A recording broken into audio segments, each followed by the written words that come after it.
जय भोले जी दोस्तों। सारी उम्र कमाने और बचाने में लग गई। कभी भी हम सब ने 2 मिनट या 5 मिनट प्रभु के लिए नहीं निकाला। लेकिन आज मैं एक ऐसी कहानी सुनाऊंगी कि हम कितने भी बिजी होंगे, 24 घंटे भी हम बिजी होंगे, लेकिन उस कहानी को सुनने के बाद आप खुद अपने आप 2 मिनट या 5 मिनट प्रभु के ज्ञान में और पूजा पाठ में ज़रूर बैठेंगे। कहानी ये है कि एक ध्यानी एक वृक्ष के नीचे बैठ के अपना ध्यान लगा के बैठे हुए थे। तो वहाँ एक लकड़हारा लकड़ी काटने के लिए जाता है। तो ध्यानी उसे बहुत ध्यान से देखते हैं, पर वो कुछ नहीं बोलते। दूसरे दिन फिर वो लकड़हारा वहीं पे लकड़ी काटने के लिए जाता है। तब भी ध्यानी उसे बहुत ध्यान से देखते हैं, पर कुछ नहीं बोलते। तीसरे दिन फिर वो लकड़हारा वहीं पे जहाँ वो वृक्ष के नीचे बैठे थे वहीं पे बगल में ही लकड़ी काट रहा होता है। तो ध्यानी ने बोला, क्यों भाई, तुम रोज लकड़ियाँ काट कर ले जाते हो, तुमने तो बहुत धन जमा कर लिए होंगे, बहुत धन इकट्ठा कर लिया होगा। लकड़हारे ने बोला, नहीं ऐसा कुछ नहीं है, बस एक दिन की रोजी रोटी चल जाती है, इतनी लकड़ी काट के ले जाता हूँ, बेचता हूँ, बहुत कम धन मिलता है और उससे बस घर की रोटी चलती है एक दिन की, फिर दूसरे दिन जंगल में आना पड़ता है।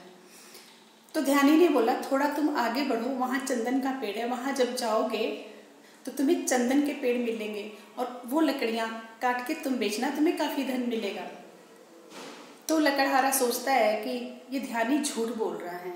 अगर ऐसा होता तो ये खुद उस वृक्ष के नीचे खुद नहीं बैठता, इस वृक्ष के नीचे बैठा हुआ है, या उस पेड़ को काट के खुद धन जमा कर लेता, खुद अपना जीवन यापन करता। सोचता है ये ध्यानी झूठ बोल रहा है, वो नहीं जाता है।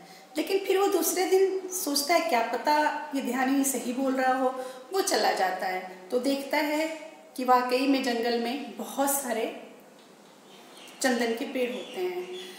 तो वो वहाँ से बहुत खुश होकर लौट के ध्यानी के पास आता है और बोलता है कि मैं सोचता था कि इस जंगल के बारे में मुझसे ज़्यादा किसी को नहीं पता है, लेकिन आपने तो सच बोला, वहाँ बहुत चंदन की लकड़ियाँ, और वो खुशी खुशी उन लकड़ियों को रोज़ काट के बेचता था। एक दिन काटने जाता था, 5-6 महीने बाद फिर आता था, फिर काटता था, क्योंकि उससे उसका जीवन यापन बहुत अच्छा चलने लगा था। एक दिन फिर ध्यानी ऐसे ही जंगल में कहीं फिर से टकरा गए उससे और बोले, क्यों भाई, तुम चंदन की लकड़ियाँ ही बेच रहे हो अभी? उसने बोला, हाँ चंदन की लकड़ियाँ ही बेच के अपना जीवन यापन कर रहा हूँ, 6 महीने साल भर में आ जाता हूँ लेने। तो उन्होंने बोला, उससे आगे बढ़ो। ध्यानी ने बोला, तुम थोड़ा और आगे बढ़ो, तुम्हें चांदी के वहाँ चांदी का खजाना मिलेगा, तुम थोड़ा और आगे जाओगे तो वो जाता है थोड़ा आगे। वो देखता है लकड़हारा कि वाकई में वहाँ चांदी बहुत है। वो बहुत खुश हो जाता है और वहाँ से चांदी लेके जाता है और अपना जीवन यापन करता है। 1-2 साल के बाद लौट कर आता है, चांदी ले जाता है, आराम से जीवन यापन करता है। तो जब जा रहा होता है फिर 4-5 सालों के बाद चांदी लेने के लिए, तो फिर वो ध्यानी फिर से टकराते हैं उससे और बोलते हैं कि आजकल क्या कर रहे हो? तो बोला, बस आपने चांदी का बताया था तो वहाँ से चांदी ले जाके बेचता हूँ और जीवन यापन करता हूँ। उन्होंने बोला, थोड़ा और आगे बढ़ो, तुम वहीं के वहीं क्यों रुक जाते हो? थोड़ा आगे बढ़ने की कोशिश किया करो, आगे जाके देखो, वहाँ सोने और जवाहरात पड़े हुए हैं, थोड़ा और आगे। तो वो जाता है, देखता है वाकई में वहाँ सोने और जवाहरात पड़े हुए हैं, वो और खुश हो जाता है। वो वहाँ से लेके जाने लगता है सोने और जवाहरात। वो एक लकड़हारे से सेठ बन जाता है और बहुत खुश रहने लगता है, अपना जीवन यापन खूब अच्छा चलाता है। तो फिर कई सालों के बाद, 15-16 सालों के बाद फिर जाता है वो फिर से वहाँ सोना लेने के लिए। तो वो ध्यानी फिर से मिल जाते हैं। तो बोल, कहाँ जा रहे हो? तो मैं फिर से सोना लेने जा रहा हूँ, आपके बताए हुए रास्ते पे गया था तो वहाँ मुझे सोना मिला, अब तो मैं सेठ बन गया हूँ। बोलता, तुम सोने में ही अभी तक अटके हो, थोड़ा आगे चलो, वहाँ आपको हीरे मिलेंगे, हीरों का खजाना है वहाँ पे। तो वो और आगे जाता है, उसे वाकई में बहुत हीरे मिलते हैं। अब तो वो इतना माला माल हो जाता है कि वहाँ का राजा बन जाता है। वो ठाट बाट से अपनी ज़िंदगी बिताता है। उसकी उम्र 60-65 के लगभग हो जाती है। वो सोचता है, क्यों ना एक बार और मैं उस ध्यानी से मिल के आऊँ। ध्यानी से मिलने जाता है तो ध्यानी बोलता है, आजकल क्या कर रहे हो? तो बोलता है, बस जीवन यापन चल रहा है, अब तो बुढ़ापा भी आ गया है और मैं हीरे वहाँ से निकाल के बेचता हूँ, अब तो मैं पूरे नगर का राजा बन चुका हूँ, आगे जाओ तुम्हें और भी बहुत कुछ मिलेगा। वो बोलता है, देखो ध्यानी जी, हीरे से बड़ा और आगे क्या हो सकता है, अब आप मुझे बुद्धू मत बनाओ, उससे आगे कुछ नहीं है। तब ध्यानी जी ने बोला कि इतने दिनों से तुम मेरा कहना मान रहे हो, जो मैं कह रहा हूँ तुम वो कर रहे हो, तुमने ये सोचा कि ये सारी चीज़ें मैं तुम्हें बता रहा हूँ तो इन सारी चीज़ों से बढ़ के भी मुझे कुछ मिला है, तभी तो मैं ये सारी चीज़ें नहीं ले रहा हूँ। तब वो जो लकड़हारा राजा बन चुका था वो बड़ी सोच में पड़ गया और उनके चरण पकड़ लिए, ध्यानी जी के चरण पकड़ लिया और बोला, ये तो मैंने कभी सोचा ही नहीं, आपको ऐसा क्या मिला है हीरे जवाहरात से भी ज़्यादा। मैं तो बस लालच में आगे बढ़ता गया, लेकिन उससे भी ज़्यादा आपको ऐसा क्या मिला है जो आपने इन सब चीज़ों को छोड़ दिया। तो उन्होंने बोला, ध्यान, प्रभु से बढ़ के कुछ नहीं है।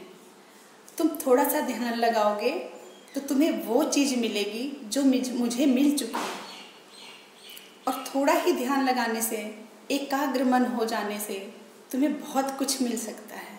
तब वो बोलता है, मुझे ध्यान लगाना तो आता ही नहीं, मैं ध्यान कैसे लगाऊं।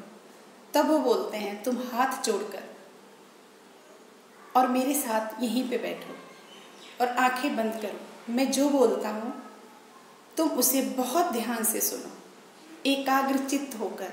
ये भूल जाओ तुम्हारे अगल बगल आस पास तुम्हारी लाइफ में कोई है, सब कुछ भूल जाओ।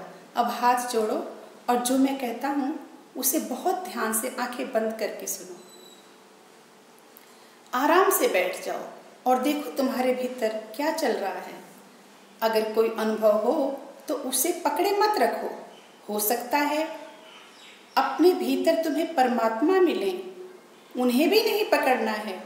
तब तक देखते रहो जब तक कि सभी अनुभव, सभी विचार शांत ना हो जाएं। पर ध्यान रहे, किसी भी विचार, किसी भी अनुभव को जबरदस्ती खत्म करने का प्रयास कभी मत करना। जब कोई अनुभव ना रहेगा, कोई विचार ना रहेगा, तब तुम निर्विकल्प समाधि में होगे। तब ना दृश्य बचेगा और ना ही दृष्टा, केवल शून्य होगा, और उस शून्य में ही जलता है बोध का दिया। केवल ध्यान करने के लिए एक बात सबसे जरूरी है, जो है धैर्य। आपके अंदर इतना धैर्य होना चाहिए कि घटना आज घटे या कई वर्षों बाद आप ध्यान करने के लिए तैयार रहें। आप ध्यान करने के लिए तैयार रहें। शायद ये वीडियो देखकर आप लोग समझ गए होंगे कि ध्यान लगाना प्रभु में बहुत ज़रूरी है और अकेले बैठना बहुत ज़रूरी है। हम सबको पहचानते हैं, लेकिन अपने आप को हमने पहचानने की कभी कोशिश नहीं की। जब हम अकेले में बैठेंगे तो हमें महसूस होगा कि हम में क्या है, हम किसे ढूंढ रहे हैं, हमें किसे ढूंढना है। तो थोड़ा सा ध्यान लगाना बहुत ज़रूरी है। जितनी प्यारी आंखें मेरी वीडियो देख रही हैं तो शेयर और लाइक ज़रूर कर दीजिएगा।